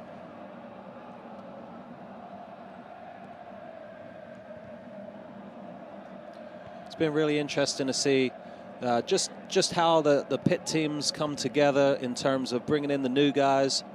See there, Merkovich, one of those new guys, playing it out to Loffelson, another one of those new guys. So interesting to watch how those players have combined, how they've been able to work together, develop understanding. And it's also obviously going to be interesting to see how they gel with these more experienced, older players of the Pitt team, because it seems like there's a really good balance of new and old guys here. And you mentioned that recruiting class, and you can see some of these guys are fitting in very nicely. You mentioned before about Zoom, David, and how Louisville used Zoom in the offseason, their opportunity with the NCAA allowing them to speak to their freshmen throughout the offseason because of the pandemic. I mean, we should all just, we should have bought stock in Zoom, right? Like, that's what we should have done. Well, because I did. Just providing free advertising at this point everywhere, no matter where you look, it's Zoom everywhere. But they credited it, John Michael Hayden credited it to Zoom, and Jay Vidovich did the same thing. Because what he told us was in the spring season, and this obviously wasn't televised or anything, so nobody would have necessarily known, but he said that his Panthers were embarrassed by Marshall in a spring game just a week before the pandemic really struck and college sports shut down.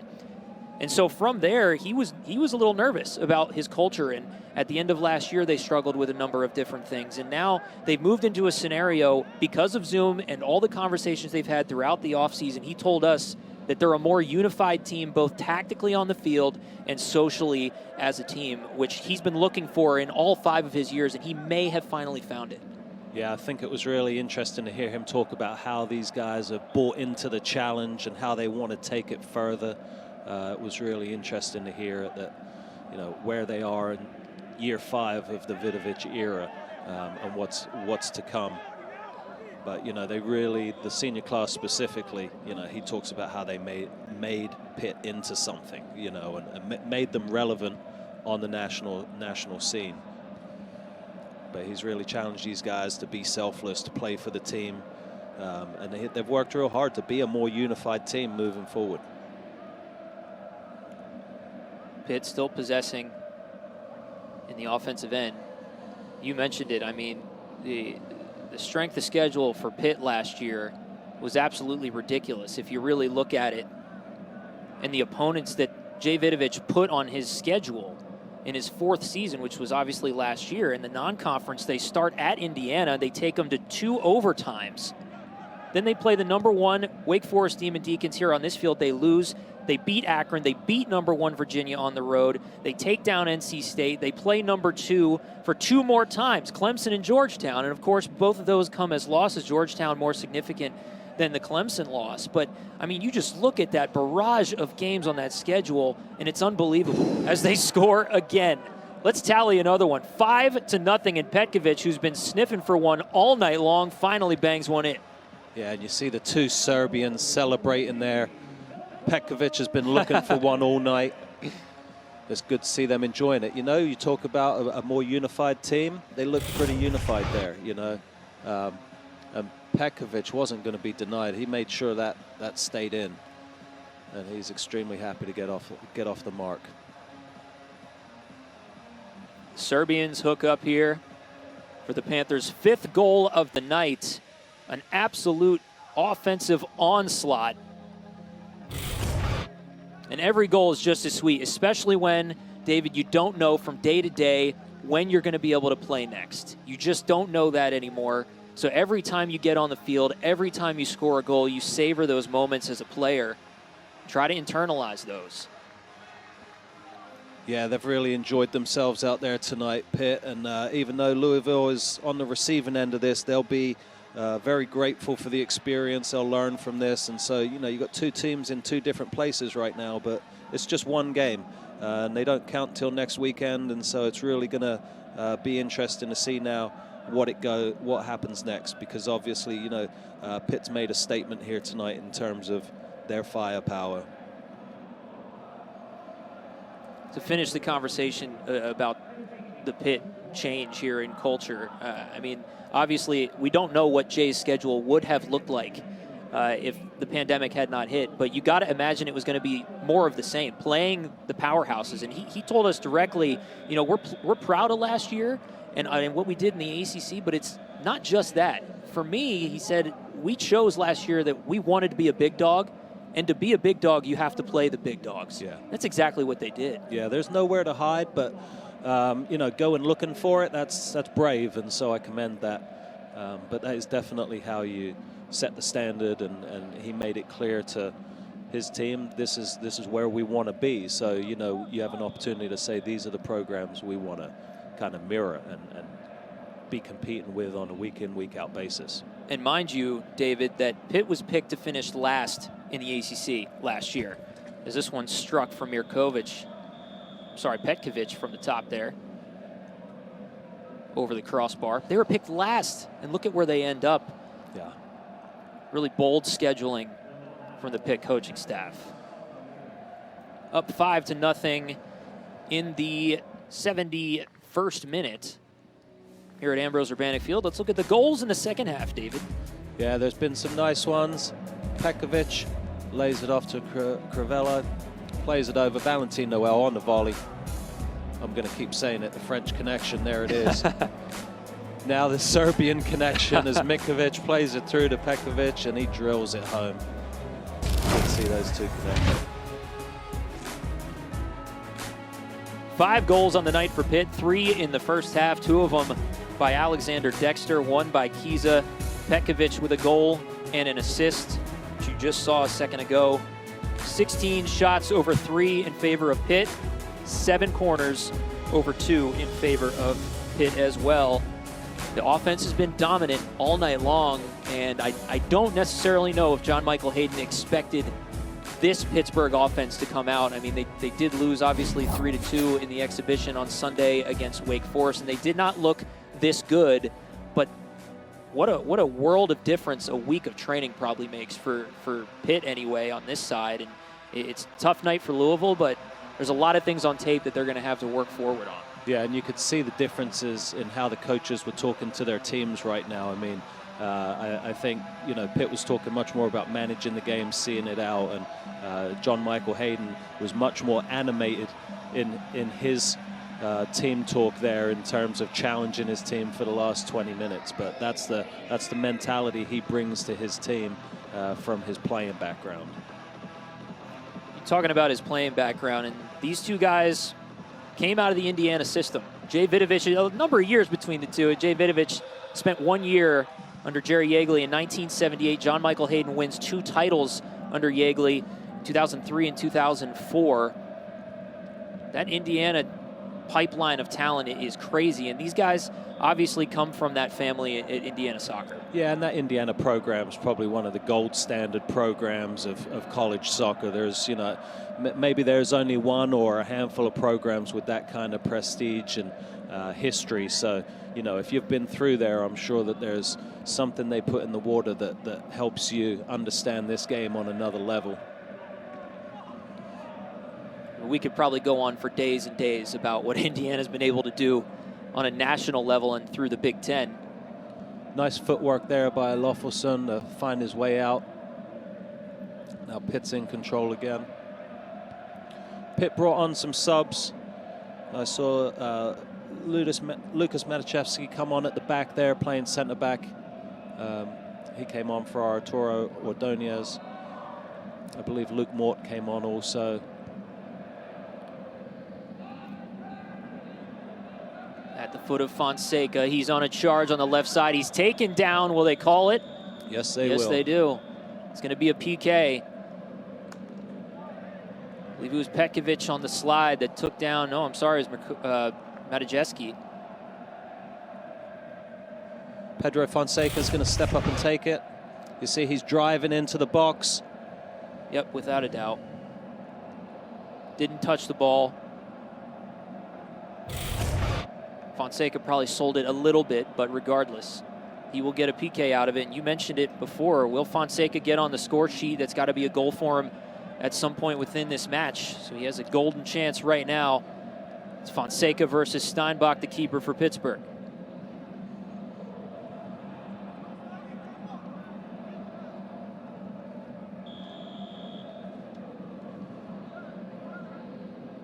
Fonseca taking his time, shooting off the bar, out. Unbelievable. How did that ball not go in? And that's just been the type of night it's been for Louisville. That's exactly right. It hit both posts and came out. And that, look at the look on his face here. I mean, you got to smile at stuff like this at this point in the game. It hit both posts. How does this happen?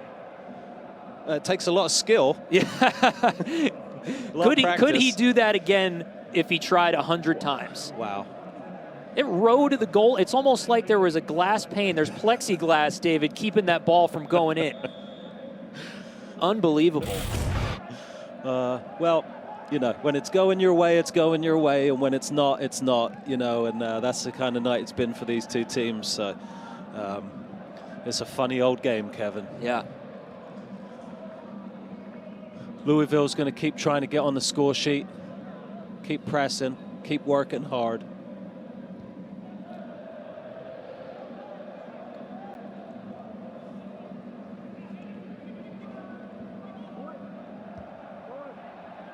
Getting it out of there. Danquah with it. Louisville quick passing taken away by Dexter. Danquah fighting back for it. He does earn possession again.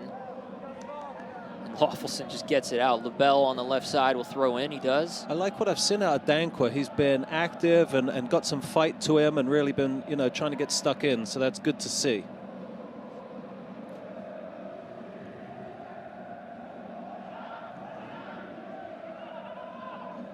Rafael Pinzon with the ball just a moment ago. Now on for Louisville. Luis Lara there with his first touches, number 7. Also into the ball game, Anthony Harding for Pittsburgh. He'll be in the midfield. Harding, a redshirt sophomore. Lara, a freshman from Mexico. Here's Harding pressing forward. Conti sliding and getting it out. And what have you made of Lamine Conti, who obviously had injury issues a year ago, had to redshirt because he only played 4 games. 5th college season and 3rd at Louisville. A guy that John Michael Hayden told us pro clubs call about this guy, and he's finally back on the field. What have you seen from him? Yeah, I think obviously he's had a rough night in the back. You know, the Louisville backlines had their hands full. So I think that if he is fully healthy, he's, you know, certainly been held to the fire by these Pitt attackers. You know, Dexter's fast, Keys is fast, Petkovic is running at you. So I think he'll be very happy to get a shower and get in bed tonight.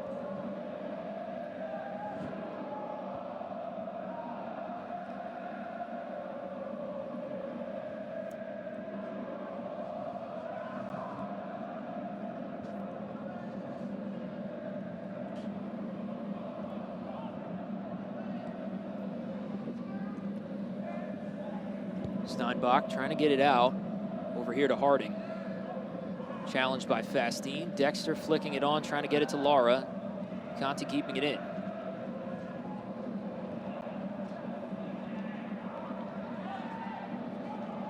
Here's Noel in the midfield now.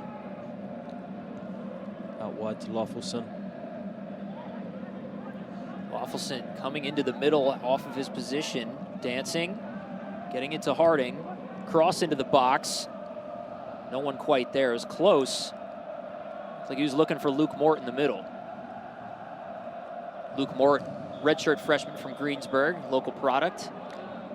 Yeah, quite a few local guys on the Panthers team. Anthony Harding out of Norwin High School. I know one of the top freshmen is Dominic Ryder out of Quaker Valley. Remind you that next Saturday we'll have another college football triple header for you right here on ACC Network and the ESPN app. Number 25, Pittsburgh, fresh off a win today against Syracuse, host number 18, Louisville at noon Eastern. Then Duke squares off against Virginia, and at 8 o'clock, it's NC State and Virginia Tech in our ACC Network primetime matchup presented by Geico.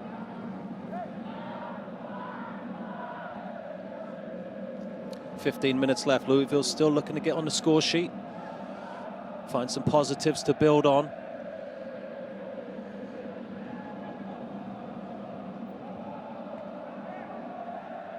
But they're just having such a hard time breaking down this Pitt defense. Maybe now that they've made a few changes, they'll have a little bit more luck. We'll see. David, you noted to me after the Wake Forest exhibition that you did notice some things with the Panther defense that you thought needed to be cleaned up. Have you seen that improve in this game? Absolutely. They looked a bit disconnected. It was more the first half at Wake Forest. I think they went into halftime 2-0 down and got pulled apart a little bit in the manner that, you know, Louisville got pulled apart a bit tonight. So I think it gives people things to work on, gives teams specifics to work on. But yeah, Pitt's back line has been more connected tonight, more together. And, you know, that's to be expected. You know, when you've got four guys playing together for the first time, it's going to be hard. And I think you've probably seen the same thing from Louisville tonight, you know, just in terms of you've got to build that chemistry. It doesn't just happen overnight. Here comes Lara. He'll take a shot. It's wide left. Goal kick for Louisville and Gelnevach. And this is really gut check time now for Louisville because they're tired. They've been beat down for 78 minutes, but you don't want to get embarrassed. And it's really important that they continue to work, continue to step to the ball. You can't let Pitt just carve you up and run through you. So you got to keep working, got to keep competing, got to keep battling. And it's games like this sometimes when you learn the most about your team. You know, it's not when you're winning 5-0 that you find out you know, new things about your team necessarily. It's a lot of times nights like this where you see sort of what you have and how you respond to it.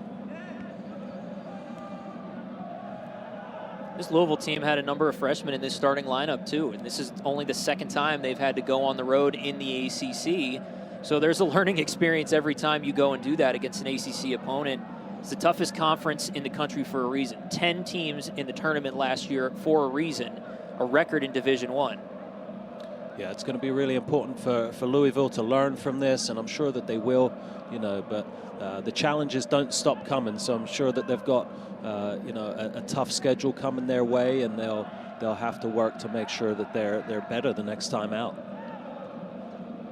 Run here, Crivello on the left, chooses to cross it in. Gelnevach is there. And here is their schedule you're just talking about. Wake Forest they open with. On ACC Network next weekend, they go at Kentucky, an SEC opponent, and then the rest of it's all ACC. It's Notre Dame, it's at Virginia, Syracuse, and then I believe Pittsburgh is right after that. The key here, though, is, you know, aside from next weekend where they chose to insert a game against the interstate team right there in Kentucky, a natural rival and a natural match that they could play, it's all ACC, and there's a week between games to help them recover, learn from what they did, and prepare for the next opponent, which is significant in college soccer, something that we honestly haven't seen before. No, we haven't, and it's going to kind of be an experiment, and I think that it was Coach Vidovic that talked about actually out of all of this COVID stuff, kind of a brilliant soccer situation has come about, which is that it does look like there's going to be a significant spring season for these teams. And we talked before on our broadcast about the 21st century model and this proposal at the Division I level to spread out the soccer season instead of just playing in the fall, to play in the fall and the spring and spread the games out so you do have more time between games. And I think we're going to see that happen with this shortened schedule, and we'll see, I hope, the positive results where if a team has a week to prepare for a game, they're going to be healthier, they're going to be better prepared, you're going to see better soccer. And I think that we'll see some of that in this ACC schedule this fall. Jay Vidovich told us, the vote on the 21st century model was supposed to happen in April, and it ended up falling to the wayside again because of the pandemic. And he said to us the other day, it's like, anybody that was opposed to the 21st century model, well, our solution may help your problem for this specific year, and then we'll see what happens as we move forward. But it does look like we will have a spring NCAA tournament in the fall for the fall sports, and there will be some sort of regular season. Nobody knows what that looks like. When will it be? Who will be able to compete? What will the rosters look like? I mean, right now we know in the NCAA that players have, every single player on every roster has earned an extra year of eligibility if they want to take it, but does that necessarily mean that they'll be there in the spring? For example, for Pittsburgh, if Edward Kiza gets drafted by the MLS, if there's a draft, is he here in the spring? Is he not? Probably not if he goes to the draft. And does he exercise an extra year of eligibility? These are all questions that nobody seems to have the answer to. And to put it bluntly, for the last 7 months of our lives, every time you think you know the answer, the question changes. And that's exactly the scenario now. Yeah. So we'll worry about tonight. Anthony Harden almost gets himself on the score sheet. Kev, you raise a lot of questions. I mean, there's so much uncertainty, and it's hard to know what to say. But I think the thing is, you deal in the certainties that you have, and in terms of coaching your team, it's keep them working, keep them focused, keep them improving, and look for the silver linings, look for the opportunities. And I know that a lot of my coaching friends that I've talked to, we talk about the fact that I think it's a tremendous opportunity that you get to play soccer in the spring. And I know that one of the hardest things we used to have to do in the fall was, there's not enough time to have a camp and get your team in shape and, implement all your game plans. There was never enough time. And so having more time to prepare for a season is actually refreshing, I think. And having the full academic year to work with your team is really exciting.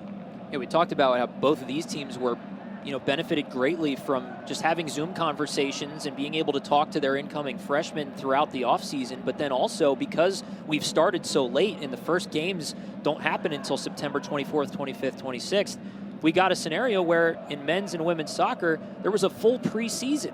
And that's the first time that any of these guys have really experienced that. And Jay Vidovich has been around for 26 years. It's the first time he, in college soccer, had a full preseason. And obviously, John Michael Hayden just as experienced in his own right, but there are certain benefits that could, out of all of this, become a silver lining for college soccer.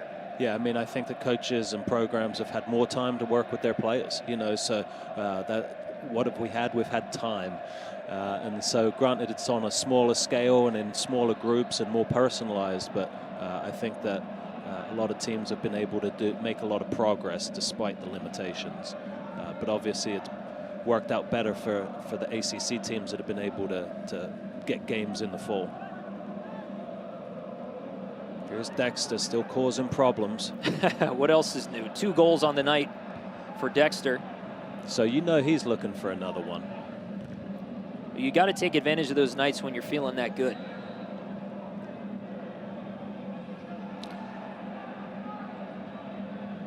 Tomorrow we'll have the Duke-Syracuse field hockey game at 11 a.m. Eastern. Then it's a women's soccer tripleheader in the ACC. Louisville, Florida State, Virginia, Clemson, and Wake Forest, Duke. It's all on Women's Sports Sunday right here on the ACC Network and the ESPN app. Louisville can't quite get it going. You see there, I think it was Elveroth was trying to play through Diaz, didn't quite come off, but they keep working to try and break through. But Pitt has frustrated them very much so tonight, really controlling the ball having their way, really doing the things that they wanted to do coming in. I think Louisville has struggled a lot more and not been able to implement their game plan, not been able to control the ball more, and not be able to effectively execute their goal-scoring opportunities. But they have been better organized the second half, and you've seen some fight, so that's good to see. David, we talked a lot about a lot of different things as we see a Cardinal go down. And one thing that we saw pregame and we haven't really touched on since is obviously the ACC unity moment that the conference has instituted. Take a look at the injury. As Dankwa goes down, looks like he got his ankle caught as he went down, as he got tackled. Pretty solid challenge by Harding there. But we've seen across sports, David, a number of different ways to protest and recognize the fight for social justice. Before every ACC game in both men's and women's soccer this year, just before kick, both teams will take a knee on the field. That's been decided on and agreed on around the conference. There's just so many different ways to show that you're recognizing that. And we talked to both coaches this week about that exact thing. How do you deal with these conversations with your team? John Michael Hayden telling us that, we've had these conversations. We saw Wake Forest wearing BLM armbands on Sunday against Pitt. We've had conversations, and he told us that they wouldn't necessarily be ready to do something unified as a team tonight, but they do want to do something. And Louisville being an epicenter for protests throughout the summer, it's significant and it affects these guys. And on the other side for Pittsburgh, let's talk about Jay Vidovich. He mentioned that they've had similar conversations.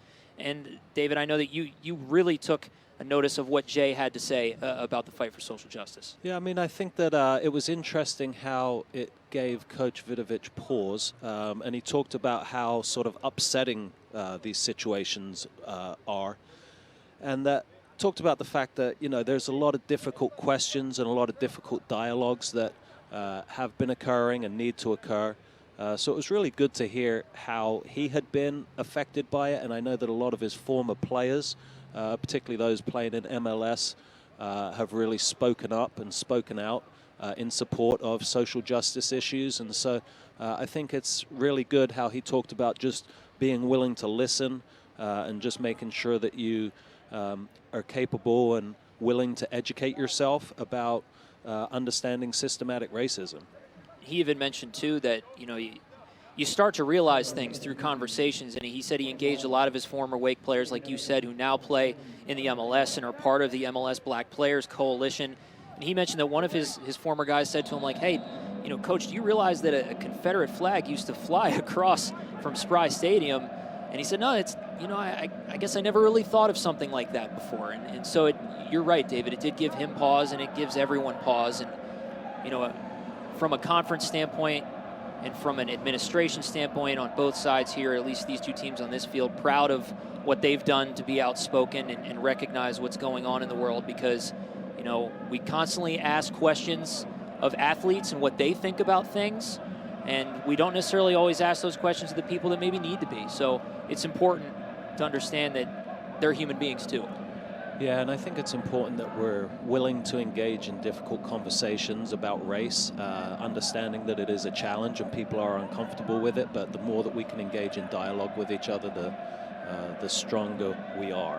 And certainly to me, with soccer, this is one of the places where you see the beauty of a multicultural, multinational demographic playing out. This is the beautiful game, the world's game, and some people maybe can hide from social justice issues, but if you're in the soccer world, you can't, because it affects people that you care about a lot, if not yourself. We've talked about it all night. Obviously, international players all over the field. As we look at Pitt's upcoming schedule, they start on the road, 2 consecutive matches. Notre Dame, Syracuse. They come back for Virginia Tech. At Virginia and at Louisville, that big one on October 23rd. That's a huge match. Obviously, they're on tape now, and they put up a 5 spot, but there's so much soccer to be played from now until then. Really promising night on their home field, though, for the Panthers. Yeah, Pitt's looked really good tonight. We'll see what happens with both of these teams moving through the season, but certainly a lot of positives for Pitt. You know, not as many for Louisville, but I'm sure they'll appreciate that they've had the opportunity to get out here, play, compete, and learn. You know, so they'll be looking to improve on this performance throughout the rest of the season.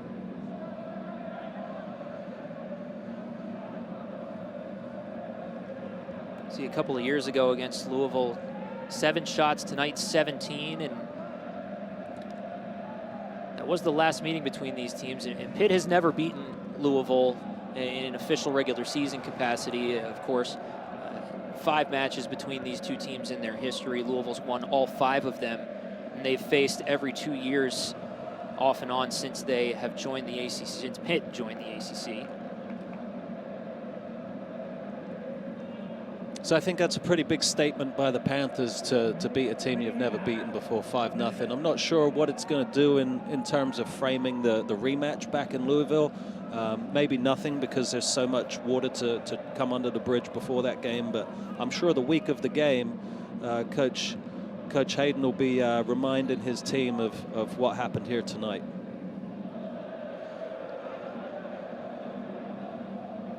All right, David, you got 30 seconds. Let's put a bow on this thing. From the Louisville perspective, where do you go? It's a tough night, but, you know, a learning experience. It's an exhibition game, so I think that they've learned about themselves, and there's a lot of takeaways that they can use to improve. For the Panthers, you know, really sharp offensively, controlled the game, and really, I think, looked sharp, especially with their returners and the sort of the stars that you expect to show up and get the big goals. And we've talked plenty about Pittsburgh tonight. The goals for Pittsburgh, final score 5-0. The first one by Edward Kiza, assisted by Dexter, who went on to score 2 consecutive to put the Panthers up 3-0 at half. Second half goals by Valentin Noel and Veljko Petkovic.